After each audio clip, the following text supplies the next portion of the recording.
Hey, I'm Sean, host of this show, The Gray Area. For the show this week, I'm talking to Robert Sapolsky. He's a biologist and a neuroscientist at Stanford and the author of a very fascinating and provocative book called Determined, A Science of Life Without Free Will. We talk about his case that free will, in the sense we normally use that term, is actually an illusion. And if he's right about that, the implications are immense for how we think about almost everything. It's a very interesting, mind bending book. I really enjoyed the conversation, and I hope you do too. There are many ways to think about the history of humanity. One of them is to say that humans have gradually lifted themselves out of ignorance as we've learned more about ourselves and the natural world. That's a little crude, to be sure, but it's true enough. Most of us don't believe in witchcraft anymore, and most of us don't believe that demons are the cause of diseases either. But for a long, long time, these were commonly held beliefs. That's progress. But that fact should prompt an obvious question. When future humans look back on our time, what will they think? What do we believe now that might, in retrospect, look absurd to them? I'm Sean Illing, and this is The Gray Area.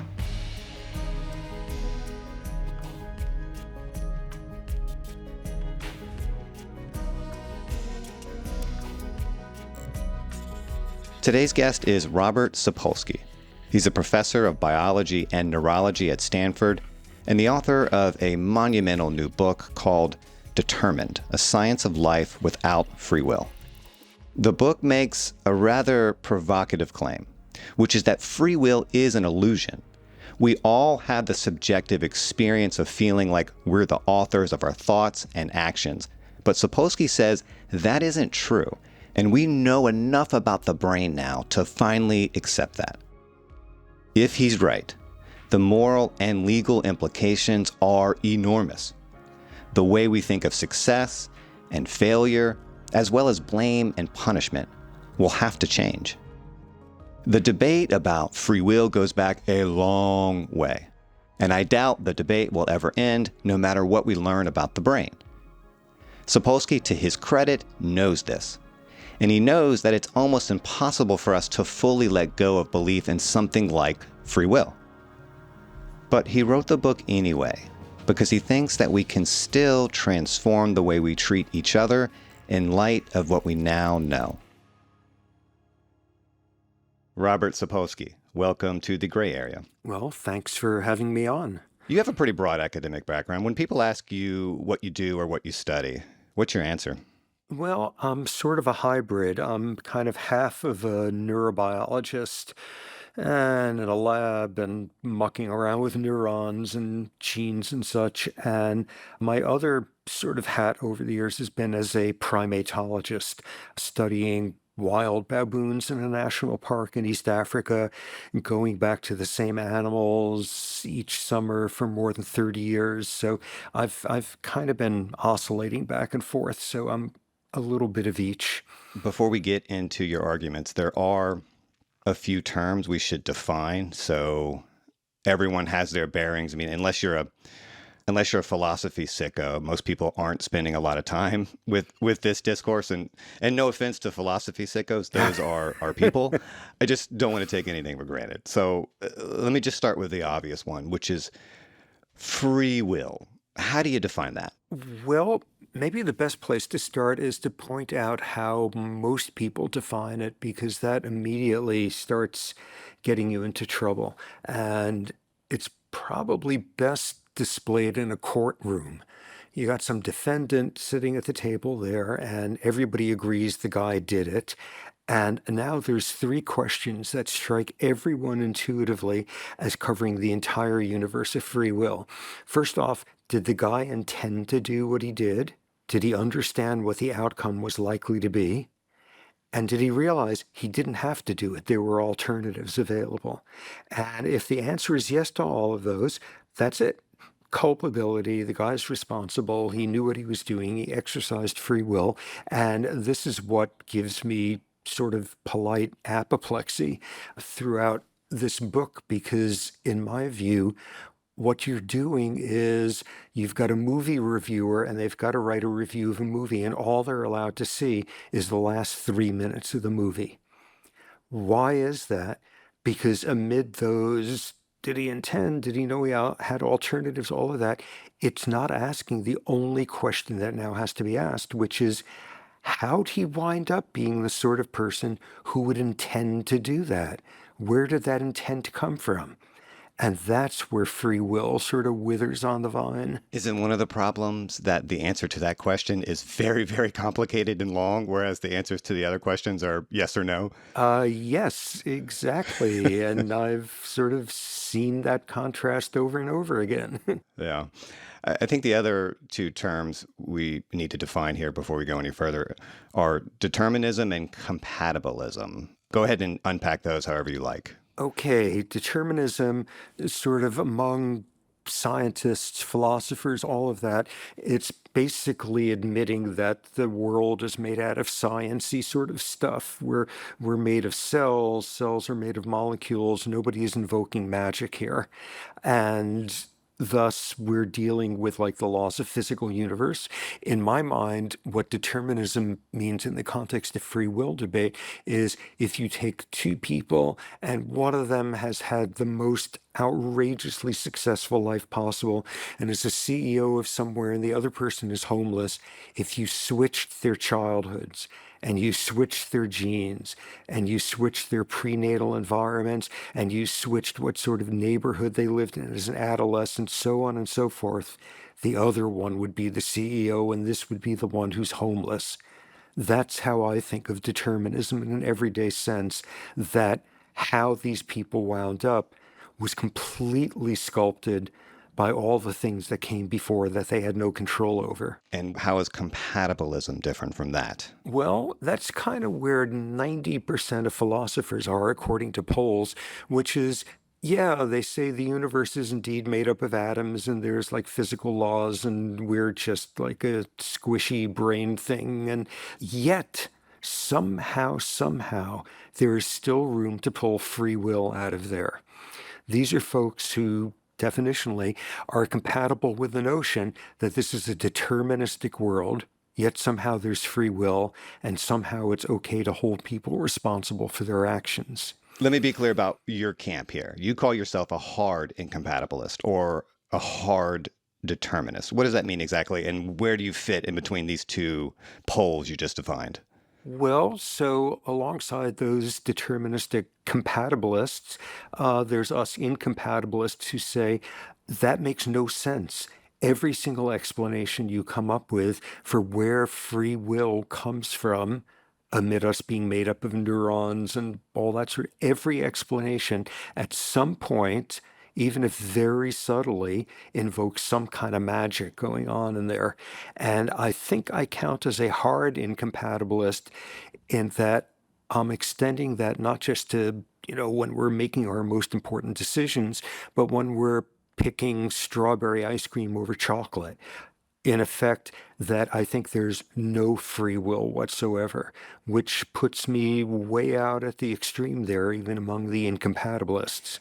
So if I rewound the movie of my life and I held every little thing constant, I mean, down to the breakfast I had every morning, down to the amount of sleep I got every night, could I have done otherwise at any moment in my life? Or do you believe everything would have unfolded exactly as it did the first time around because it couldn't have unfolded otherwise? In principle, exactly that. And this was sort of an idea put forward a couple of centuries ago, this notion that rerun the tape with everything held constant and you'd always get the same exact outcome.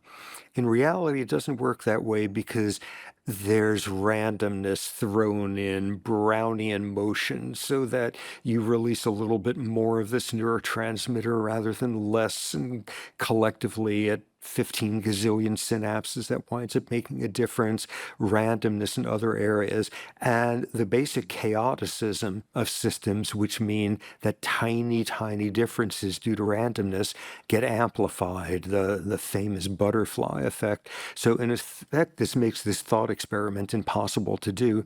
But if you could control for all the random little molecular hiccups going on, yeah, you'd get the same outcome if everything else in the universe was held constant also. I've heard philosopher and neuroscientist types make what I guess is a case for some kind of compatibilism by arguing that, okay, look, the same inputs in different individuals don't always produce identical outcomes. It's more like the world and all these factors impose parameters on us, which is not quite deterministic in the strict sense. For you, is this just an attempt to kind of redefine free will in order to salvage the concept? Yeah, exactly. It's sort of like trying to get a little bit of wiggle room there, saying, okay, some stuff about us is determined, we're willing to admit it, but there's a whole other domain where it isn't. And the version of that that is most seductive to people is where most people will admit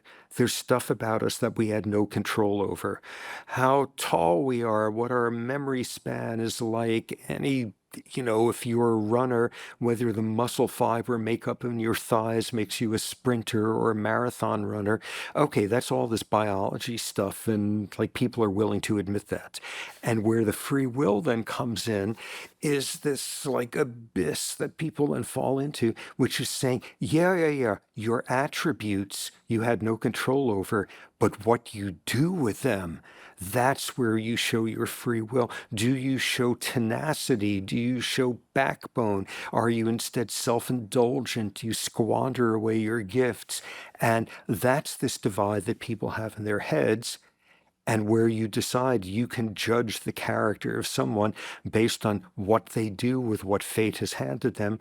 And the critical thing is like how tall you are, and what your neurons are connected up with is made of biology, and what you do with it, whether you show tenacity or you squander and everything in between, is made of the exact same sort of biology. That's not an area where magically you're free of that. We are just as much an outcome of determinism when looking at whether we can make use of our gifts or whether we can overcome our adversities.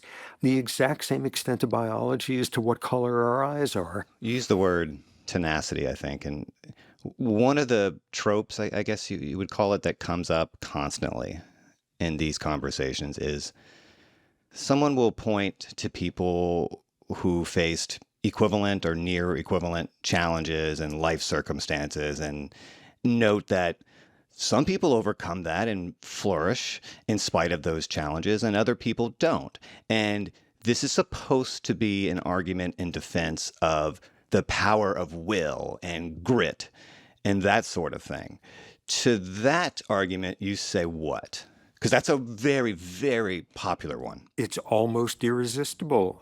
It is. I Yeah. fail to resist it a lot of the time because it's so damn inspirational. Like, okay, we're endowed with certain traits we had no control over. And if you're 7'4", yeah, you're in the NBA and nobody's enormously surprised. And then you get this guy, Muggsy Bogue, who is 5'3" and played in the NBA. And he did that out of nothing but tenacity and gumption and Calvinist focus. And like, it's so hard not to be like totally moved by that at this display of willfulness. But there is no willfulness in the free will sense going on there. Okay, you got a part of the brain, it's called the frontal cortex. We've got more of it than any other species. It's the most recently evolved in us, and it does exactly what puts you in the world of gumption or squandering your gifts. What the frontal cortex does is it makes you do the hard thing when that's the right thing to do. self-control, discipline, impulse control, emotional regulation, all that sort of stuff. And what kind of frontal cortex you have is the outcome of everything that happened in your life beforehand. Okay, here's one example that should like have people outraged. Socioeconomic status. By the time a kid is 5 years old, the socioeconomic status of the home they came from is already a significant predictor of how thick their frontal cortex is going to be, what its metabolic rate is, how well it works. By age 5 already, this is someone who neurobiologically, not because they don't have a great soul, but neurobiologically is already going to be lagging behind at things like impulse control and long-term planning. And people even know like the nuts and bolts of how like the stress of poverty turns into chemical signals that make the frontal cortex don't develop as well. And you look at that and there's no room for magic dust in there. It's yet another part of sort of the biological stuff that makes you up. So you can take two facts about me, right? So I'm 6 feet tall and I exercise 3 or 4 times a week. I've done that for many, many years. Now, we would take one of those facts, my height, and assume that's something over which obviously I have no control. I'm as tall as I am. But we would think of my decision to go to the gym or run that I'm making a conscious decision. I've disciplined myself in that way. There's some agency there. But for you, those are almost a meaningless distinction, right? I'm equally irresponsible if you really drill down for both of those facts about me. Exactly. Okay, so I'm not overstating that. No, and let's unpack the you exercise regularly for years and years. Let's see, just plumbing issues in your biology. Maybe you're someone who lucked out and you get an endorphin rise earlier than the average person during exercise. So it doesn't hurt as much and you feel all gauzy and pastel colored and it all feels wonderful at a higher rate than it does in other people. Maybe your muscles make less lactic acid so it doesn't hurt as much in that realm. Okay, so this is like plumbing stuff, as I said, but maybe, I don't know, maybe when you were a kid, you were unathletic and mocked for it. Maybe you were an overweight kid, whatever, and at some point you decided, screw them, I'm going to show the world just how fit I can be. And that's driving your fury. Maybe you had a parent who terrorized you about never becoming lazy, and this is a manifestation of it. Maybe you grew up in a culture that emphasizes physical health because culturally it confuses physical well-being with moral well-being, etc., etc. And that's how you wound up being the person you are, not only someone who would value exercising regularly, but when you're tired as hell and you want to sit down and eat something, somehow you wound up with a frontal cortex that gets you to exercise even though you don't feel like it. Well, this is getting too close to psychoanalyzing me, so let me steer away here real quick. So you're not just saying, and this would be a crude hearing of what you're saying, you're not just saying we are our genes. You're saying we are our genes and our brains and our cultures and our environments and our histories. And the thing that all of this has in common is that we don't really have much control over it. We don't really choose these things. They just happen to us. And we are products of all these things interacting with each other. Yeah. And I'm glad you started off trashing sort of the dominance of genes a bit. People, when they think about biological roots of behavior, often what they're thinking of is the genetic roots of behavior, because genes control everything and genes are like witless, idiotic influences in all of this. They're a contributing factor. Genes don't control anything. They interact with environment, all of that. But yes, in this larger sense, not only isn't the whole world run by your genes, it's not run by your genes plus your hormones plus your brain makeup, and it's run by all of that over which you had no control, interacting with environment over which you had no control. So yes, absolutely. You mentioned that something like 90% of scientists and philosophers, people who think about this, still fall into this compatibilist camp. But why do you think so many people who are thinking about this aren't seeing what you're seeing? What's motivating that? Well, first, a very, very important distinction there. It's about 95% of philosophers. Oh, When okay. you take people who spend their time looking at like how brains work, the percentage of people who are mighty skeptical about free will is much, much higher there. Hmm. And it's simply because you spend your time looking at the gears, looking at the workings of it, and whether you are a neuroscience type who's trying to understand like why people wind up with certainly certain propensities for violence and what it's got, or if you're somebody who's like trying to understand how like lobsters fall in love with each other or whatever it is they do, you're working with a starting premise that underneath the surface, there's all these gears. And these gears are what determines what comes out. Support for the gray area comes from Bombas.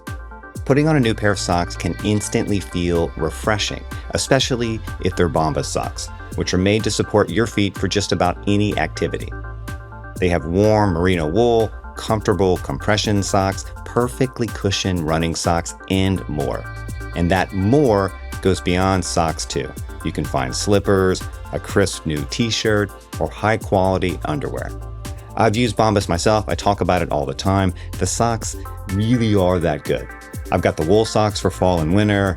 I've got the sweat-wicking running socks for running, obviously.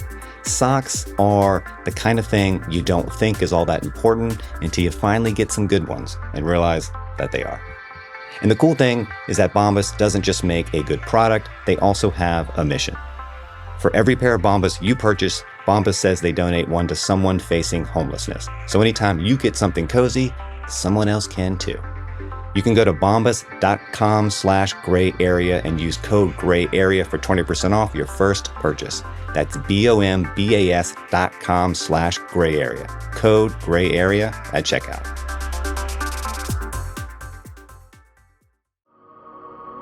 Support for the show comes from Shopify. When you're starting a new business, it can feel like you're expected to do it all. Marketing, design, and everything in between, even if you've never done half of it before. What you really need is a tool that helps you reach your goals without having to master every skill yourself. For millions of businesses, that tool is Shopify. Their design studio lets you build a beautiful online store that matches your brand style, letting you choose from hundreds of ready-to-use templates. You can also set up your content creation by using their helpful host of AI tools. And you can even create email and social media campaigns with ease and meet your customers wherever they're scrolling or strolling. See why Shopify is the commerce platform behind millions of businesses around the world. If you're ready to sell, you can be ready with Shopify. You can turn your big business idea into a reality with Shopify on your side. You can sign up for your $1 per month trial period and start selling today at shopify.com/Vox. Go to shopify.com/Vox. Shopify.com/Vox.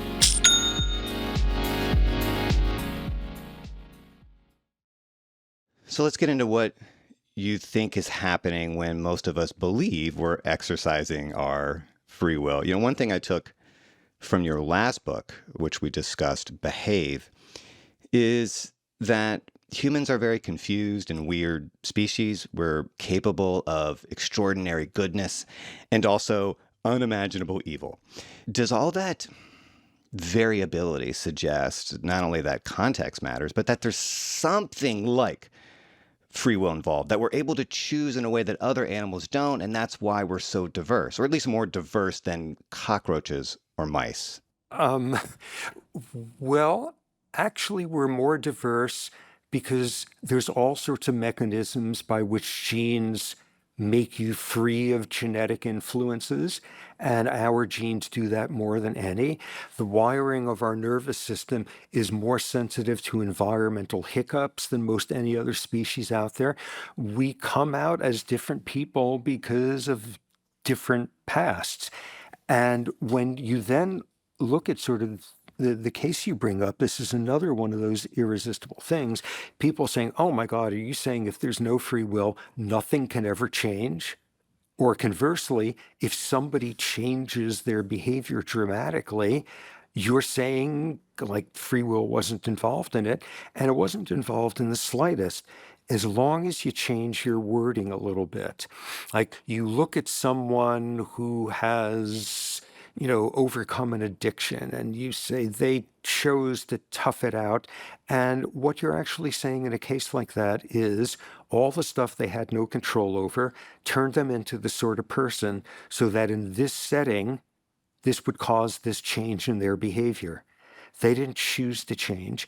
They were changed by everything that came before. And here's like an example of it. You go to some movie, some inspirational movie about someone who's just a regular person like everyone else, and out of nowhere they do something amazing, and you walk out of the movie changed. You say, whoa, that's totally amazing. I'm going to go volunteer with, Doctors Without Borders tomorrow. And meanwhile, the person who sat next to you in the movie comes out of there changed. They say, oh my God, that cinematography was so incredible. I'm going to go look at the other films this guy has done. And the person sitting next to them come out and say, oh my God, that was the most emotionally manipulative, like crude movie I've ever seen. And like, I'm not going to see anything made by this director anymore. Wow, all three people were changed by this. And why were they changed in such different ways? Because they went into the movie being different people. And how did they become those different people? Because of everything that came before. They went into that shaped by all that out control stuff before, so that they were going to respond to a stimulus by this, by saying, oh my God, that's the most like saccharine and manipulative thing, or saying, wow, I feel like I could make a difference now and I'm going to go out and do that tomorrow. And that's what we call choosing to change. And what you are doing, in fact, is being changed when the world around you interacts with the sort of person you turned out to be. It is very hard to not associate determinism with the idea that everything is predetermined. But that's not what you're saying. I thought you made a helpful distinction in the book. You said something to the effect of, we don't really change our minds, but our minds are changed by the circumstances around us. And so there is room for change, even though you hold a deterministic model of the world. Yeah, and this brings up this distinction. Determinism, like scientific determinism, is what I'm talking about. All you need to do is look at the world, and there's amazing examples of people changing, or there's incredibly like subtle, uninteresting ones, and our values shift, our moral anchoring shift, our tastes, our idiosyncrasies, our quirks, all of that, and it doesn't come from nowhere. And the instinct everyone has as to where it does come from is some sort of me sitting inside your brain that's separate of all that like brain yuck doing stuff around you.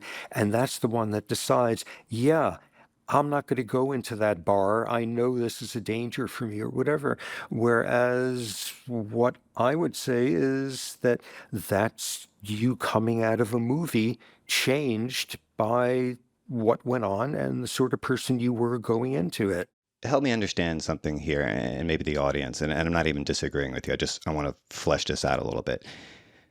So if it's true that humans tend to increase the frequency of behaviors when they're rewarded for them, and decrease them when we're punished, then how would you characterize what's going on there if it's not the capacity to learn and will ourselves into behaving differently because of the outcomes we've witnessed? Well, for one thing, sort of a stance of behaviorism like that, it turns out to be there's some domains where when you reward a behavior, it becomes more likely in the future if you punish it, all of that. But there's all sorts of areas where it doesn't work that way in the slightest. And one like big societal version is, imposing a death penalty has no impact on violent crime that's impulsive. Or in a much more local way, you get people who love the wrong person and they are abused their whole lives and they come back for more. And like a brine shrimp being conditioned to avoid a stimulus that's aversive would show more success at mastering that than someone who's doing that. Yeah. So in some domains, reward and punishment have those sorts of effects.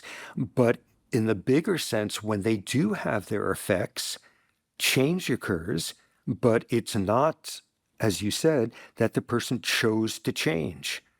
They come out a different person again because they went in a different way. Like a great example of this that I sort of talk about towards the end of my previous book that you mentioned.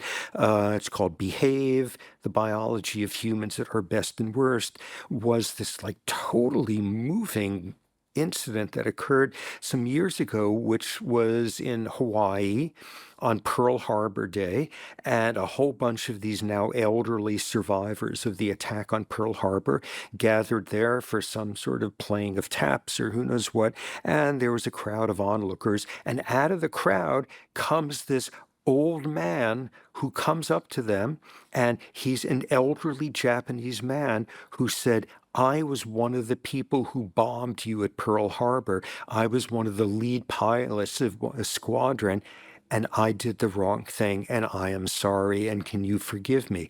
Oh my God, that's amazing. And some of the guys said, no way in hell, and some of them embraced him, and he became very close with one of these survivors, and they were close for the rest of their lives, and it's like totally moving, and wow, this guy somehow sat there and chose to think differently about what went on during that attack and chose to be a different. No, not at all, because there were all sorts of interesting predictors about him.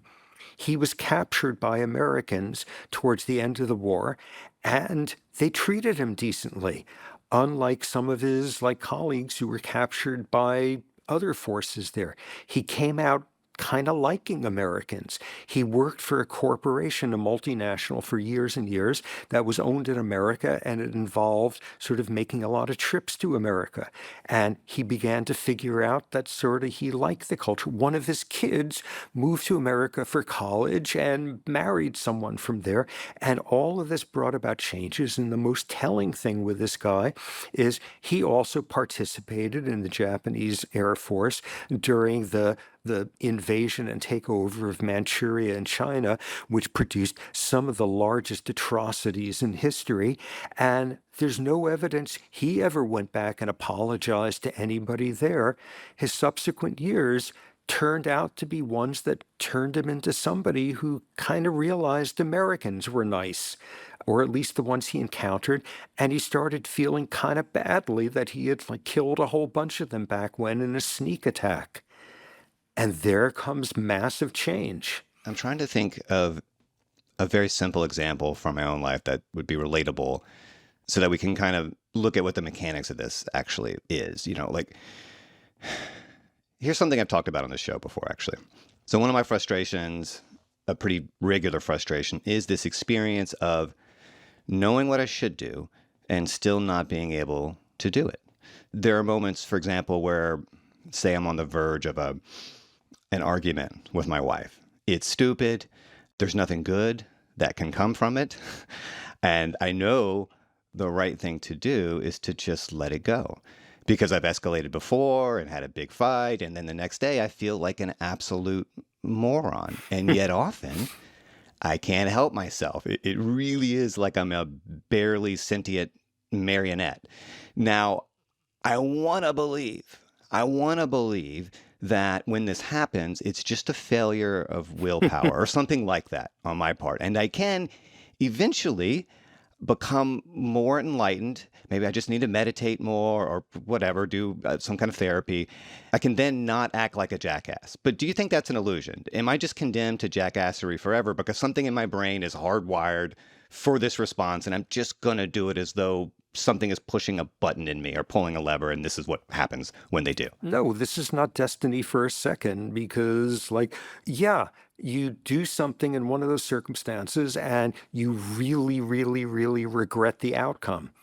And thus you have any sort of social tension like that, leaving a very, very aversive response in you, and you avoid it. Or you come out of that feeling really upset with yourself because you knew I should have avoided this, and you go and meditate a whole lot, and as a result your levels of stress hormones in your bloodstream are lower.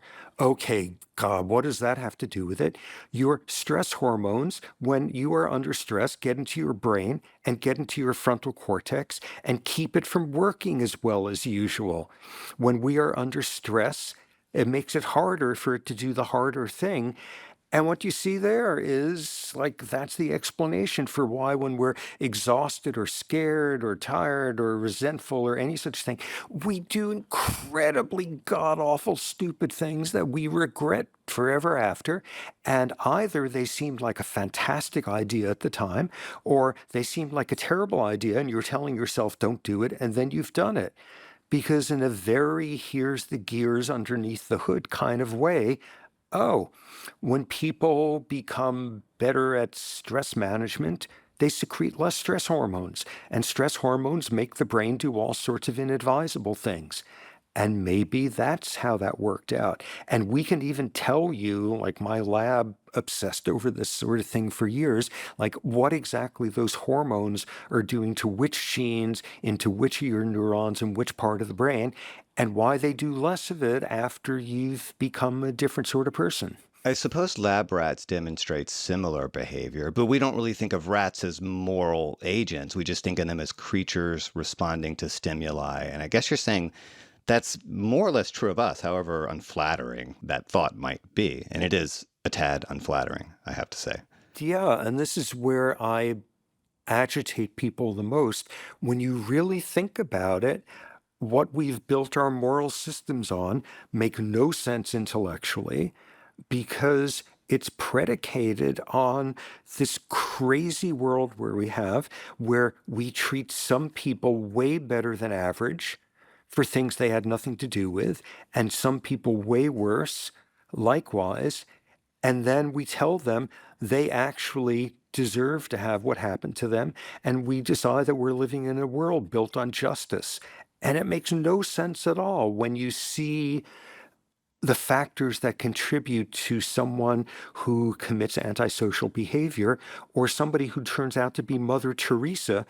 You realize words like blame and punishment and praise and reward make no sense biologically because they're treating you as if you had control over the person that circumstances made you into. I just want to hold on that for a second because what you're saying is really quite radical if you take it on board, truly. One thing I was going to ask at some point was at the societal level, what would you say is the biggest consequence of accepting the reality that free will is an illusion? And maybe the answer to that, and it's probably my answer, is that our whole understanding of blame and the belief in punishment as retribution, if you're right, that makes absolutely no sense. And not only is it nonsensical, it's obscene to behave as though it does make sense. Yeah, exactly. When you really think about it, it's outrageous. And it's outrageous that we have a world in which 5-year-olds already have their brain development blunted by they picked the wrong family to get born into, and it was low socioeconomic status and stressful. Yeah, none of it makes any sense. And none of it is, makes for a decent world.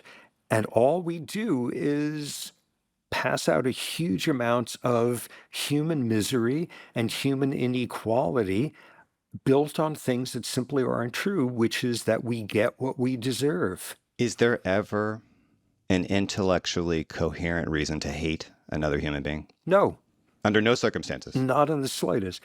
Under no circumstances, because if you really, really follow the logic of this out, hating somebody makes as little sense as hating an earthquake or hating a coronavirus or hating the fact that, predators are predatory out on the savannah there and killed this nice impala kind of thing. That no, hate makes no sense. All of that said, I know I'm going on here with these absolutes. I've been thinking this way for like more than 50 years. I was an adolescent when I decided there's no free will.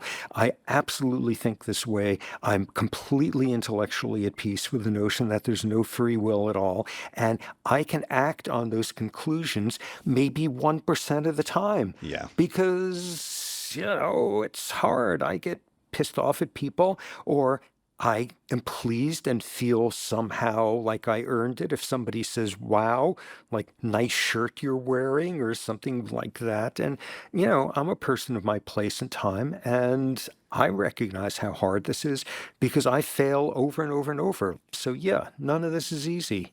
I was almost relieved when I got to that part of your book where you were sort of admitting that you find it practically impossible to really behave as though there's no free will, because it can often lead to some, in your words, nutty conclusions. I mean, and I've heard these sorts of arguments against free will before, and no matter how much sense they make, like you, I find it nearly impossible to behave as though I really believe it. I still can't help but feel moral outrage at a child rapist, just as I can't help screaming at my dog every time she barks at the mail truck.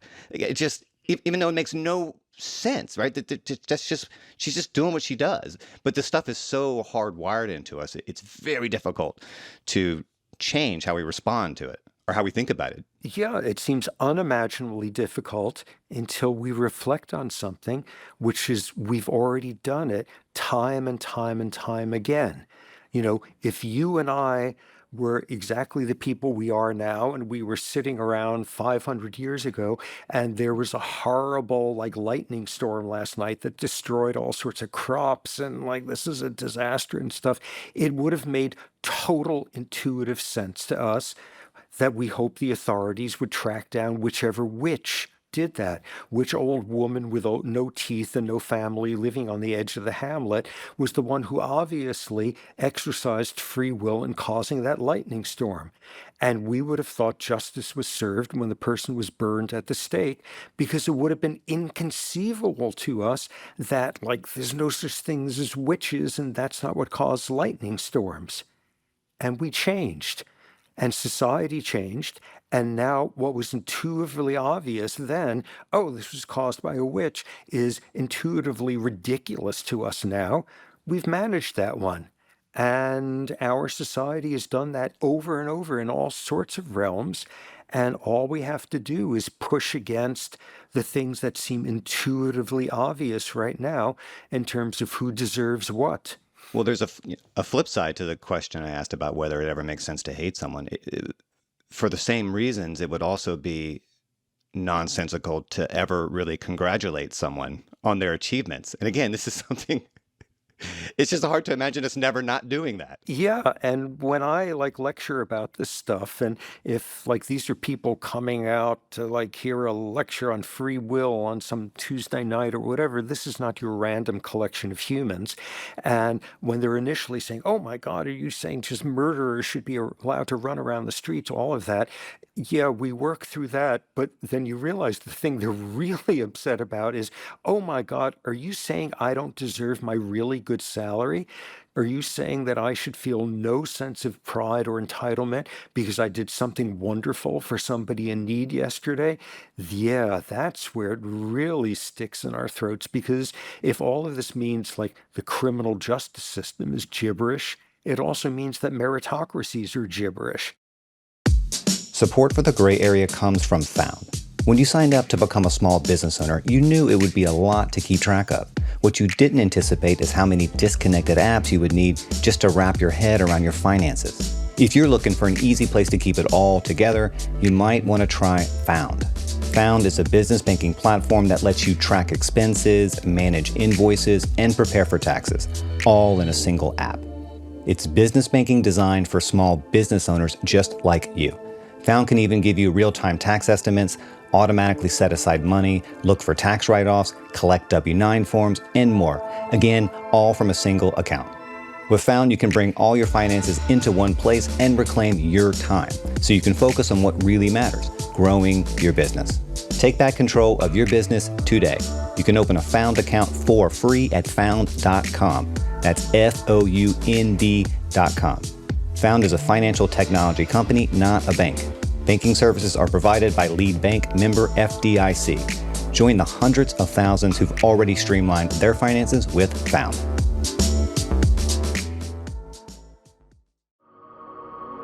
Support for this show comes from Mint Mobile. There's a lot of things that are hard to turn down. A bagel, a beach vacation, a cold beverage on a hot day.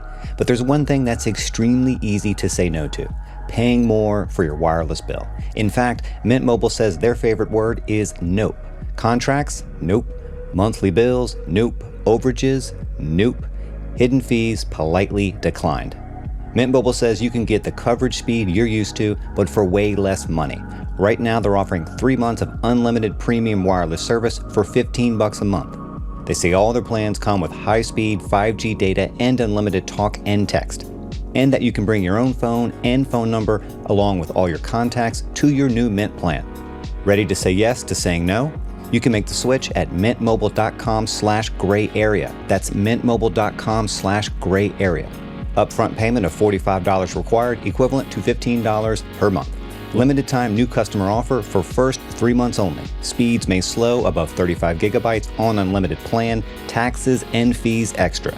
See Mint Mobile for details.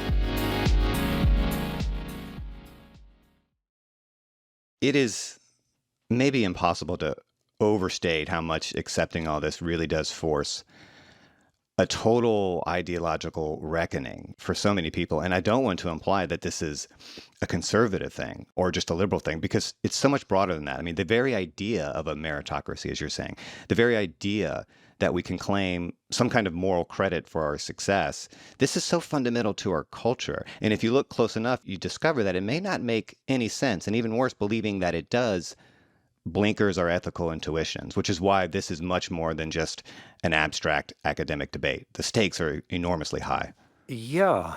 And to have those intuitions challenged, that somehow we played a role in making us who we are. Look at the great socially conscious, really smart, wonderful people who fill my classrooms at Stanford, and go across the tracks to like East Palo Alto and look at the 20-year-olds who are in the county jail there. And it's not by chance that if you had to guess which one of them suffered physical abuse as a child and which one of them had parents who sang to them and played board games with them, like, you're going to be on pretty solid ground making those predictions. It's not by chance. And it's a world that says if you're one of the lucky ones, somehow it's okay for you to feel entitled, that you somehow earned it.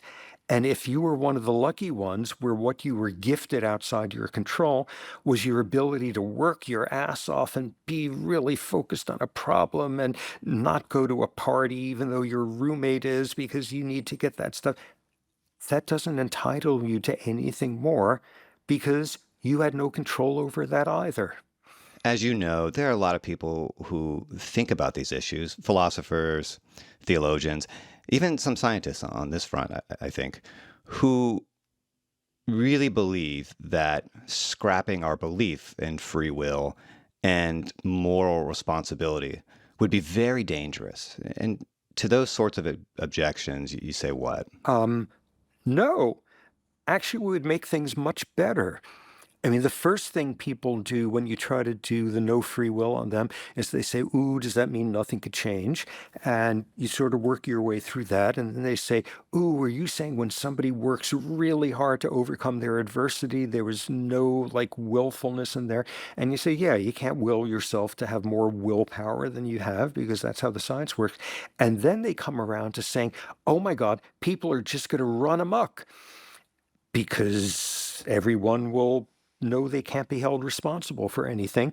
And some research suggests that when you unconsciously prime people to believe less in free will, they start cheating on stuff afterward. And oh my God, that's exactly that worry. And then you look more closely at a literature like that. And instead of getting somebody where you have to psychologically manipulate them into feeling less belief in free will, get somebody in your study who shows up who already doesn't believe in free will, who hasn't believed in it in years and years.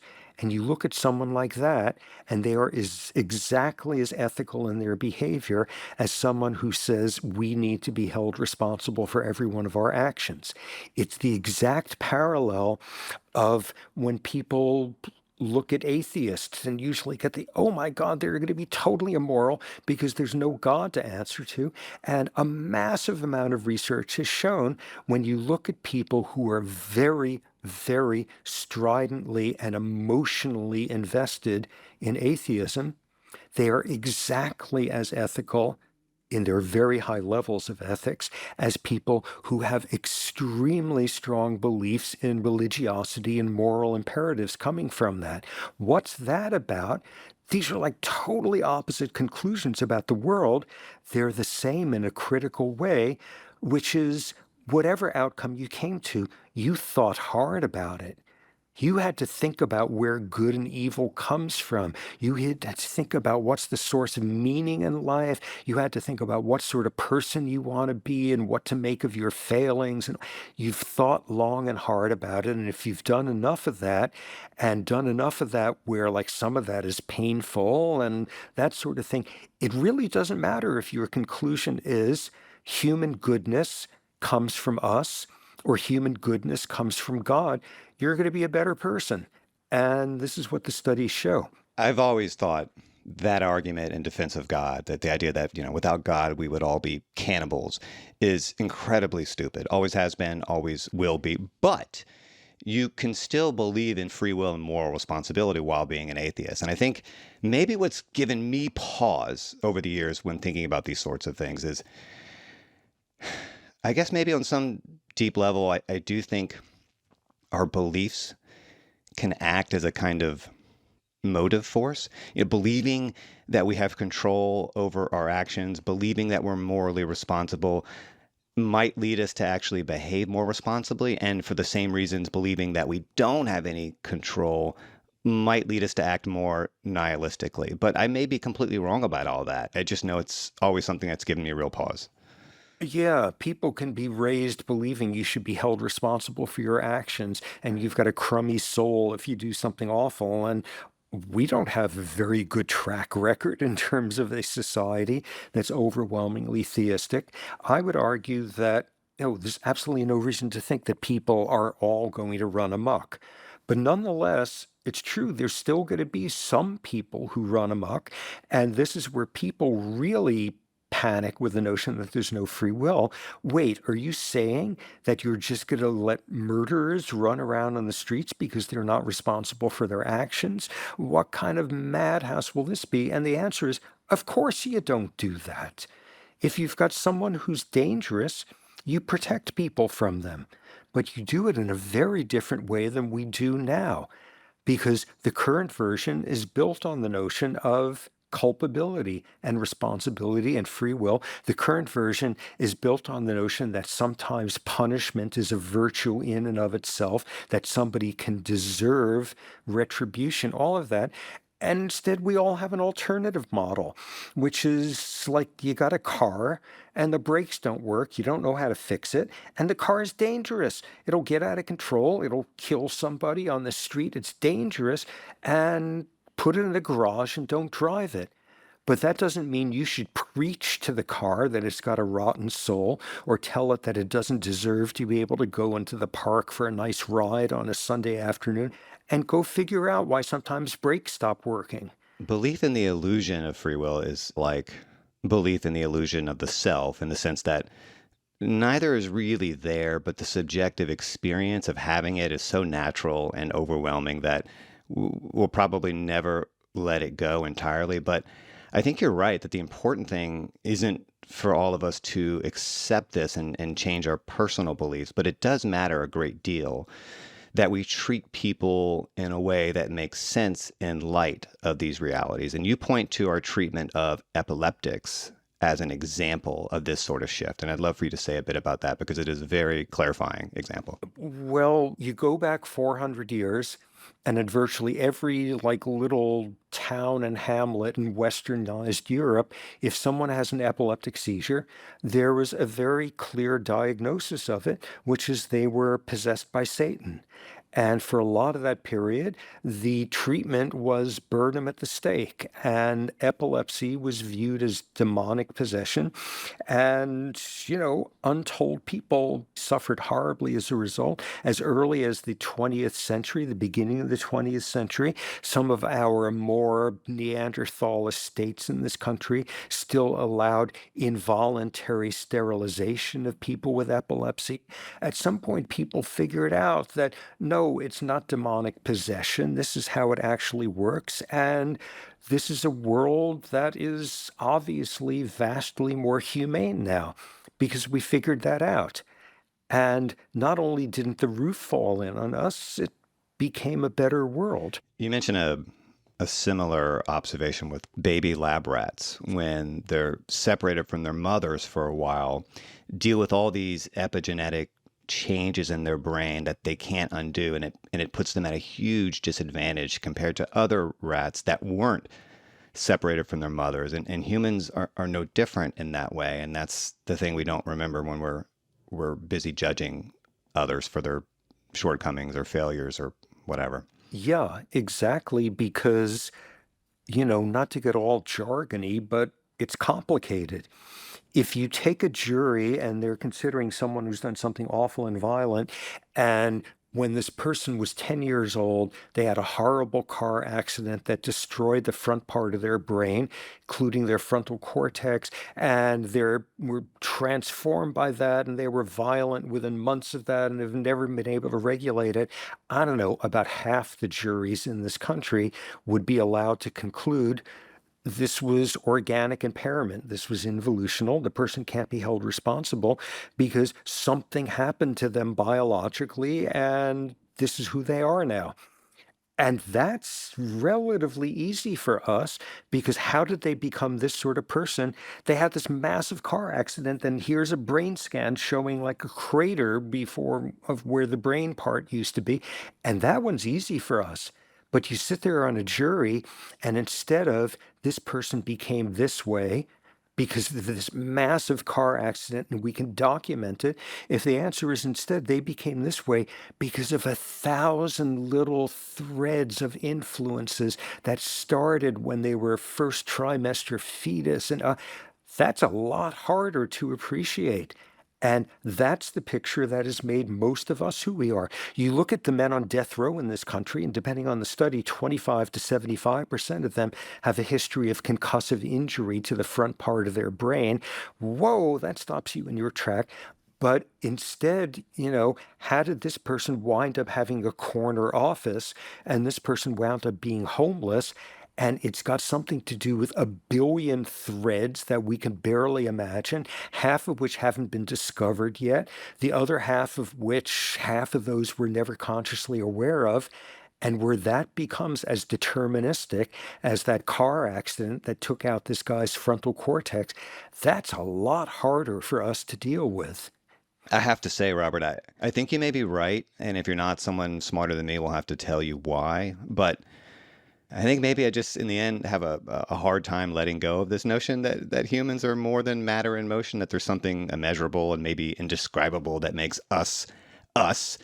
And part of that is our freedom and our agency and our will. But those are not empirical or even logical arguments. I mean, it's just, I don't know, a humanist impulse. Hell, maybe it's really just religion, even though I'm not religious in any conventional sense. But it's a notion I have a hard time letting go of. But this book is an extraordinary piece of science, and I feel smarter after reading it, and that's about as high a compliment as I can offer. So I'll offer it.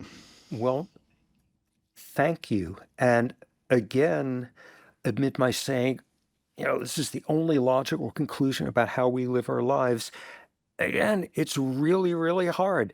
I'm going to get off of this interview, and my wife is going to say, "How was it?" And I would say, "Totally fun. The guy asked great questions, really nice guy, like totally smart questions."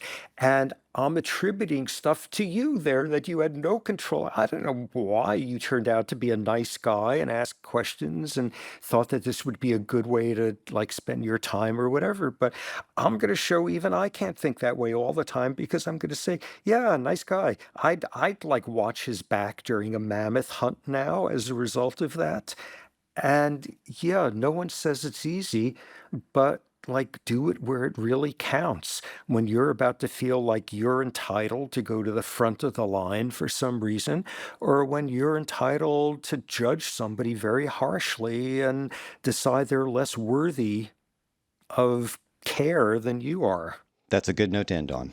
Once again, the book is called Determined, A Science of Life Without Free Will. Robert Sapolsky, thanks for coming in today. I really appreciate it. Thanks for having me. Take care.